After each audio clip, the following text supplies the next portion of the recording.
the one of the four pillars I say is Dr. Happiness, right?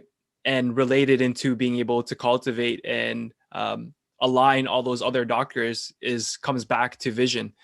And I feel like that is what really creates and sustains long-term health and well-being, is because a lot of people, when they are inspired or motivated to lose weight, for example, because it seems to be the subject that we kind of been focusing on over here, is that their main motivation to do that is actually because of maybe a judgment that someone may have put on towards them, or there's a short-term goal that they need to fit in some sort of dress or something like that.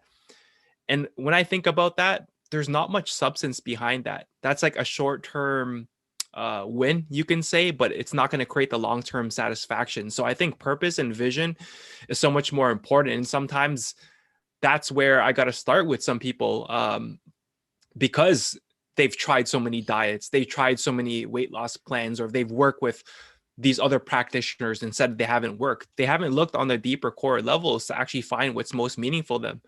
For some people, the biggest inspiration where they kind of lead to and drive to could be, hey, maybe you're a father, but one of your greatest dreams is to be a greater living reflection for your son, right? That you can teach them what it's like to be free, to be happy, to be healthy, to be whole, to be creative. So that way, when you're starting your day, and then one exercise I get to do with my clients is that I actually have they have their four doctors that they have to write out with key action steps so they can actually follow through on those things. But the first part is the dream. And I ask them to read that part first thing every single morning so they never forget and lose track of why they're doing this. And without that North Star, again, we're going to get so lost in the over information and the different influences of other people.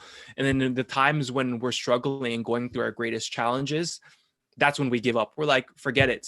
One person eats a little bit of ice cream and then they pretty much eat the whole kitchen sink with it as well too. And it goes into that spiral. But if you can lean back and towards your greater why and that purpose that really drives you, that is what can truly sustain health on a greater level and actually inspire you to keep growing that, because you start to realize health is so much more than just and even the term health. What does that even mean for some people? What does it mean to be healthy? For me, I look at that as when you're healthy, you can actually just proactively do and live your dream without having to worry about if I'm capable of doing it or not, right? You can just go and act on it every single day.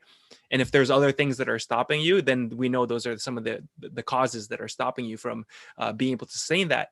But if you have that driving factor and you feel that nutrition and that juice of energy, which is kind of fed from a soul level, so much beyond food, that can sustain you and move you towards living an inspired life, those people are automatically going to be a lot happier and healthier as well too, because you've even seen the reflection of some people who still eat a super junk type of diet, or don't eat the healthiest or don't exercise as much, but still reflect even a higher level of health compared to the people that are so anal and regimented about doing things a certain way, because they haven't taken care of the mental health and also they're living their personal dreams and visions. So it's definitely a foundation for me, and particularly in my the way I look at health and how I help my clients.